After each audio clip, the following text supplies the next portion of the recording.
All right, what is going on, guys? It is your boy TKD. Wanted to hear back here in PlayStation Source, and we did just wrap up 2 weekends of the Concord beta, right? The new sci-fi 5v5 team-based hero shooter from Firewalk Studios. And if you've been on Twitter, man, listen, yo, a lot of people are not feeling this game, man. Even those second week numbers, yo, even the second week open beta on the second week on PC, yo, those numbers on Steam were looking kind of rough, I can't lie. But I played 7 hours of this across both weekends. And I gotta say, man, I enjoyed my time with it. All right, obviously here in the video, we will go over some thoughts about what I liked about the game, what I did not like about the game. And, you know, to be frank here, this is a beta, right? Not the full release until August 23rd.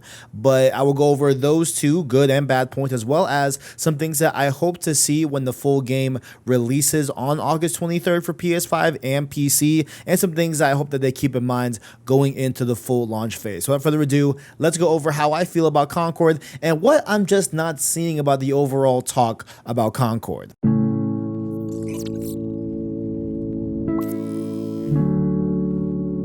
First up here, what exactly is Concord? So Concord is a sci-fi 5v5 team-based hero shooter developed by Firewalk Studios. Now, what's cool about this studio is that it is a brand new studio developing, of course, a brand new IP with Concord here, but the industry vets that are at the studio speak from the likes of Halo, Call of Duty, Apex Legends, and Mass Effect. So you combine all those with the absolute mastery of first-person shooter mechanics with Call of Duty, Halo, and Apex Legends, and you combine that with the sci-fi narrative chops of Mass Effect, you got a pretty good combination here for a studio making a sci-fi team-based hero shooter that is a first-person shooter as well. Now, the game is set to receive weekly story cutscenes, marking one of the core different approaches that this game will have as opposed to other games in its same field, whether it be live as service games, however you want to call it, from that realm. But it will also lack a battle pass, with the game costing $40 at launch. That includes all future content from maps, new heroes, new modes, etc. All future content will be able to be unlocked through the in-game progression system, or in some facets, I bet they'll just be giving them out for free just to have there seasonally, right? So that's a really cool thing to know. $40, you'll get all future content with this game, and then it does launch on PlayStation 5 and PC with crossplay support on August 23rd. Now, first, let's start with the good here, man. Overall, from a visual presentation and quality standpoint, this game looks great, man. Looks great, and we will talk a little bit more about those cutscenes and more in depth later on in the video. But just to, you know, start off here, you do start out with booting up the game, and you will get a cinematic cutscene vignettes that tell some really cool things about the crew that you're in and the circumstances of how you and your Free Gunner crew of the North Star just got admitted to the Free Gunner channel to be able to go out on these missions and stuff like that with the other Free Gunner clans against this entity called the Guild that has been controlling these lanes for a very long time. They feel like the Dark Empire type of thing in a sci-fi story. They feel like, you know, the very oppressive governmental thing that is, you know, bargaining down on the Free Gunners, if you will, stuff like that, right? So, you know, we got some early stuff here, but no really, you know, in-depth lore things to follow. No real story narrative quite yet overall. We're just getting introductory stuff here, but I found it to be pretty cool, you know, off of, you know, first blush. But I will talk more about those thoughts later on in the video about things that I would like to see when the game first comes out. But overall, really great presentation. The game looks great from a quality standpoint. It was running, I believe Digital Foundry said it runs at 1440p, I believe, at 60 frames per second, and it was a very smooth performance for me personally as well, so definitely like that. And I have high hopes for the cutscenes overall. Just to double back on that, I really do. From a gameplay perspective, man, I was really enjoying this game's gameplay, man. Like, for me, I was a huge fan of Destiny 1 Crucible back in the day. That was my mode back in the day, and while Destiny 2 Crucible kind of fell off the rails a little bit, you know, with that team having to go and develop what's that game called? Marathon, right? So they're like doing that. I was kind of missing out on that Destiny 1 Crucible type of feel to it. I do feel like that same kind of feel and gameplay style is here in this game. I'm not saying it feels one-to-one, I'm not saying that, but you do have a sort of kind of floaty, you know, gameplay style when you're in matches that to me feels very analogous to Destiny's Crucible, which I definitely like for me as well. And the overall gunplay does feel analogous to Destiny. That's probably the best, you know, comparison I would say that those two kind of go hand in hand on.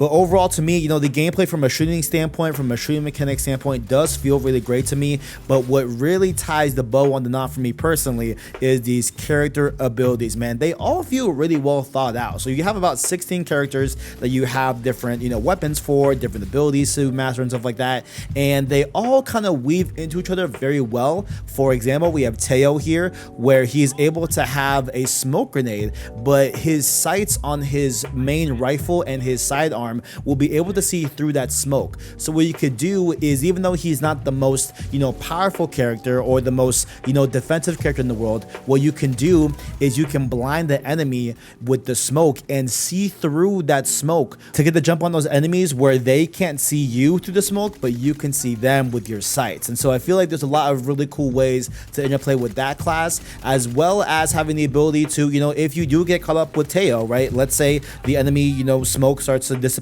and the enemies can see you, you can dodge out of the way, and that dodge ability will give you an increased movement speed to get you out of harm's way because you're a weak character being Teo. Another example for me that I really like is Lennox, because Lennox was my favorite character from this game so far, man. He has a different, combat trait that I like a lot more, but his first variant has this dodge ability where when you dodge, it automatically reloads the weapon that you have out and equipped already. So let's say you fire some shots at the enemy, you can dodge, and then automatically it'll reload that gun during the dodge animation. So it allows for you to have a very fast-paced kind of play style with Lennox that I definitely loved a lot, and I was able to really put down a lot of damage per second on enemies with Lennox. That was my favorite class by far in this game. And really, another big thing that I gotta say too in the good section is the maps so far in this game are really, really well done. Now in the beta, there were only 4 maps that we could play on, but all these maps I thought had very good lanes, very good choke points, very good pressure points, very good objective zones as well.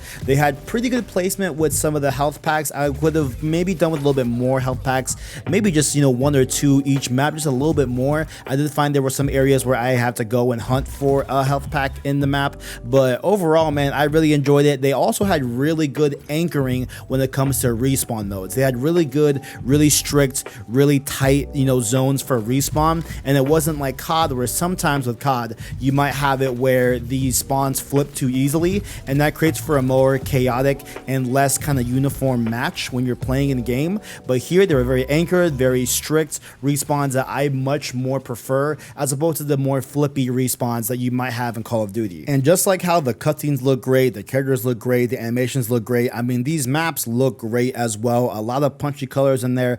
I love my vibrant games personally. I love, games with a little color in them, and they're not afraid to have a little color in them. I'm saying? That's just my personal preference. But, even just one thing to quickly note here as well, there was a map that we were on an ocean type of planet, and we were on this like platform surrounding water, and there were these wave animations in the water that looked absolutely great, man. Like really, really cool stuff here. The game looks great, plays great in my opinion. Like the classes a lot. Now let's go over some bad things that I found in this beta that I was not crazy about. Now what immediately stuck out for me personally is the notion that the game does disband your lobby at the end of every match. I hate when games do this, man. I do not like it when they disband lobbies, because to me, I like having a lobby that is consistent, where I can point out an enemy that was whipping my ass in the first few matches, but then I learn his moves, I get better at, being able to interface with that specific ability,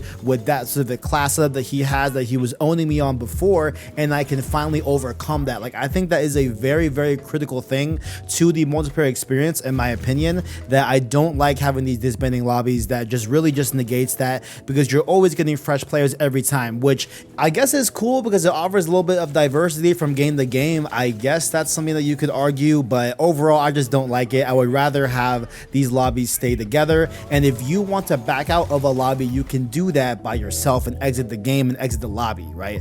Another thing that was a big problem here, especially on that second weekend, when honestly, man, I played during the last night of the beta, and there were a lot of, waiting times in the queue that were not there in the first weekend. But the biggest problem is that I don't think the game has a way to fill players in existing games. So if people back out of your lobby, like, that is not going to get filled, and that is how how it is currently right now in the beta, and I do not like that. I hope that does not get into the full game, because you gotta have a way to funnel more players into a lobby when people left that game overall. So highly recommend they figure that out, because that is a big thing that is going to be very annoying. Because even if you're on the opposite side, like let's say you have a full team and people from the enemy team just start leaving, like it's not fun to be in a 5v1 even if you are not that one person and you're on the 5-man team. Like that's just not fun to me overall. So definitely got to address those things with the overall lobby and player, you know, type of matchmaking systems. Now this is one of the most popular downsides I've been seeing about Concord,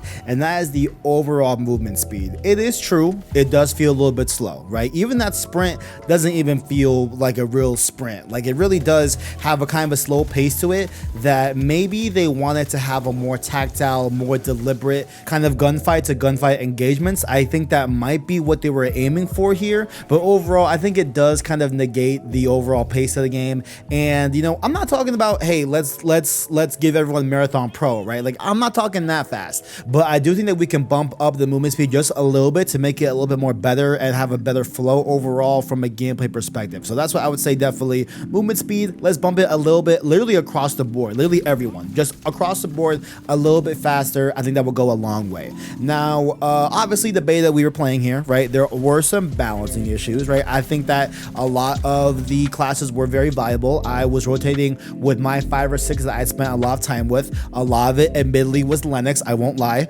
And for example, let's just jump to that here. Lennox has an extended mag variant, and I was working towards Teo's extended mag variant as well, so I think everyone has one for their different classes, but Lennox's was mad OP in my opinion, bro. Like, oh my, bro, to be able to have just, you know, from 6 to 10 shots on that cannon was kind of crazy. I think that does need to be balanced a little bit. I would honestly recommend taking away his secondary sidearm when he has that extended mag. I think that might be a viable trade-off there, but that was mad OP.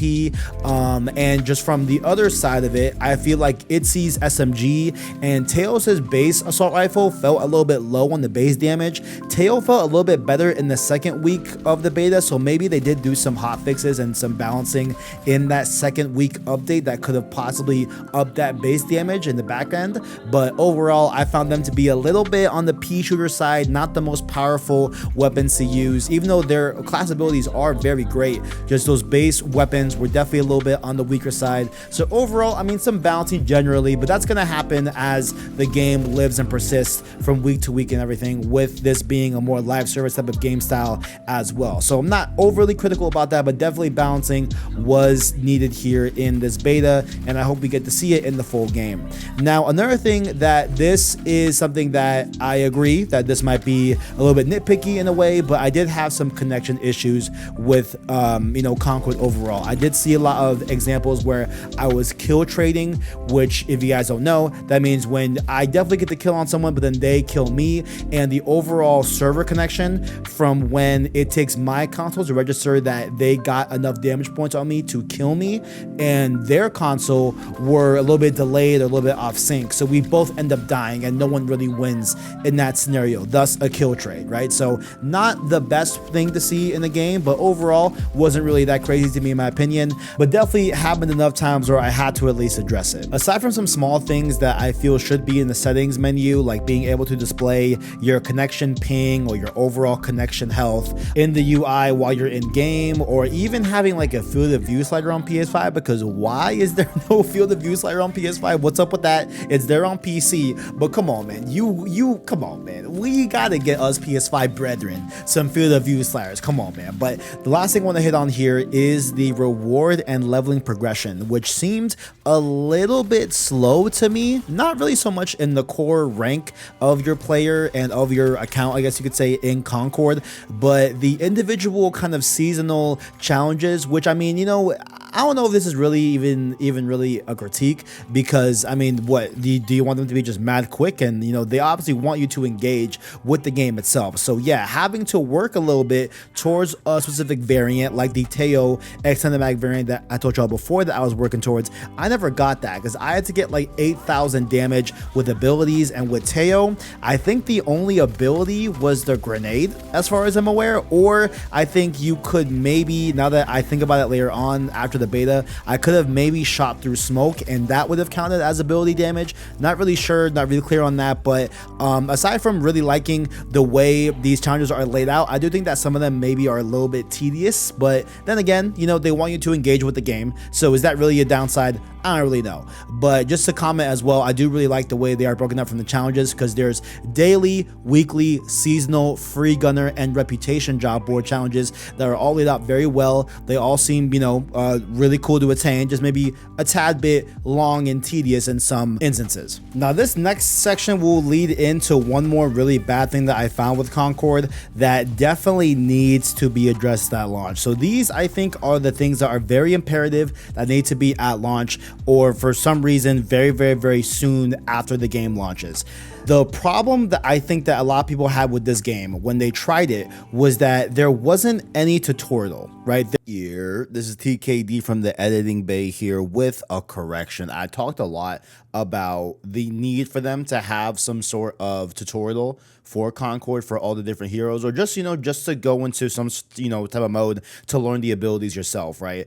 I will keep that all in, but I will preface that there will be a training mode here that they have said here on their official Twitter layout of post-launch content. They say here, quote, will there be any form of training mode? They say alongside trying out different free gunners and matches, at launch you will also be able to familiarize yourself with the core mechanics, movement, and select character abilities and gear in special single-player training mode. So it looks like there will be a training mode after all for launch on Concord. That's all addressed, but hear my rant about the importance of that in the following statements. There isn't kind of like private match system yet in the beta, at least, where you could go and try out these different abilities and try out these different characters and get a feel for the game at least before jumping into a competitive, you know, slash public match, right? A lot of people don't want to have their first experience with a game being all learny, all trying to slow down and figure out how to use each character and what works best, not given the context of it being a beta and it being in the context of you only have the option to go into public matches.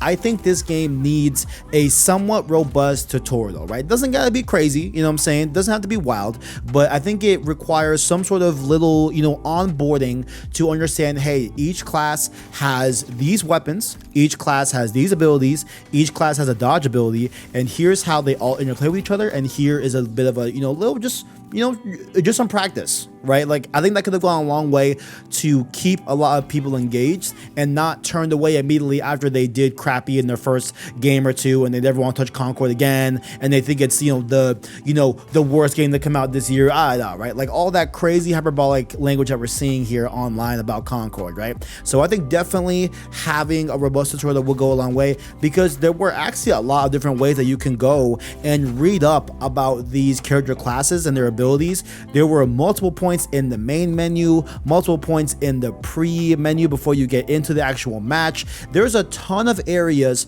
to really quickly be able to access what these characters do, which is great and what I utilized a lot, but a lot of people aren't going to have that same grace. A lot of people are not going to have the kind of, forefront to think, oh, okay, here, let me read up on this real quick, right? Like, I think you got to really show people off rip right when you start the game with a nice, clear, concise tutorial, right? I think that will go a long way to keeping people engaged and interested in this game for the long haul. Now, I will be a little bit redundant here and say that filling games that are ongoing with matches and the disbanding lobbies, I think, is a very critical thing that I would say, in my opinion, is very critical. Next to field of view, honestly, field of view as well, but if we're gonna pick which one gets fixed for launch, fill these games when people leave, please, and stop disbanding lobbies at the end of every match, please. Those are my two big pleases. Now, the big one here, this one is the core of this video. The core of what I think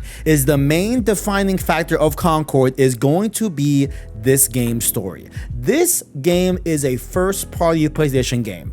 Us fans of first-party PlayStation love story. All right, we love a good story, you know what I'm saying, from God of War to Uncharted to Horizon to etc. Right, we can name it on and on and on. Okay, now the fact that you are doubling down and making this a criteria of this game, of it being a weekly rollout of cinematics that will tell an ongoing story, right, from what we know so far, okay, that's great. That sounds amazing, right? That sounds compelling. Okay, from the beta and what we've gotten so far, it seems very much lore, very much setup, which is fine. It's the beta period. Okay, like I'm not expecting you to give me the full-on like big bad and the full-on main point to what Concord's world is leading up to or what it's about in the beta. That's fine. However, this morning on Twitter, they had this long thread about some of the post-launch support for Concord. Okay, and they defined the weekly cinematics as, quote, allowing you to get to know the characters and learn about life as a free gunner and the broader Concord galaxy. To me, that sounds like world building and lore, which is what we've already gotten with Concord, which is fine. And it's not like those elements aren't going to exist in these multiple cutscenes. Like that's needed. Obviously, we are expanding this new IP, this new world. The problem is that I heavily suggest that they have some sort of main plot being developed or being introduced the first week of this game's launch. You gotta grip these people that are used to PlayStation first party stories with a story, with a main plot, with a main point, and just having this mantra of, okay, this Free Gunner North Star crew has finally made it to the Free Gunner crew. Like, we're like in the club, you know what I'm saying? We have the ability to use these space lanes. That's great, right? We are learning a little bit about the guilds, right? Learning about this oppressive body that did not allow free gunners, and they could only navigate these lanes themselves. That's cool. What is the main plot of Concord? What is it? Because if we don't have that, I think that is going to be this game's major downfall. Not the gameplay, not the aesthetics, not these things that I listed here that overall could be very fixed. Like, we are talking about disbanding lobbies, we're talking about movement speed, we're talking about balancing, we're talking about connection issues. Like, all those things could easily be tuned from week to week. If your core story does not have a main plot that people are interested in, especially people that are on the PlayStation platform, I think we have a problem. So to be honest, man, like, I'm overall generally pretty high on Concord. Like, I know I had some things that I critiqued the game on, obviously, and that's fine, but I really do feel like this game has a chance to really succeed and really be something very special to the overall PlayStation offering, PlayStation catalog, PlayStation Studios, however you want to say it, but also the wider gaming space. Like, I do feel like, this game will be existing on PC as well. So they have that tether to the wider, ecosystem of gaming that's not just PlayStation. I do feel like this game does have potential, but I do feel like if that main plot is not there or non-existent and we're just world building, I think Concord's gonna be in serious trouble, and it won't do it any favors right now given how low those Steam numbers were from different player counts and everything, and the overall talk on this game, like whether it's warranted or not, this game is on its back foot already. And the game hasn't even come out yet. But I do feel like we have a good base level here in terms of gameplay, and I think if they just have a killer story, I think we're gonna be in a good spot. But we will see when Concord comes out on August 23rd. Let me know down below, guys, what are your thoughts? Did you play it? Did you give it an honest chance? If you just played one match and just wrote it off, I don't want to hear from you. All right, I want to hear from people that actually played Concord, multiple games, multiple matches, put some investment into the game. Let me know how you feel about Concord down below in that comment section. Down below as well, check out links in the description for our Twitter, Discord, all that fun stuff. And thank you all for watching. And as always, greatness awaits.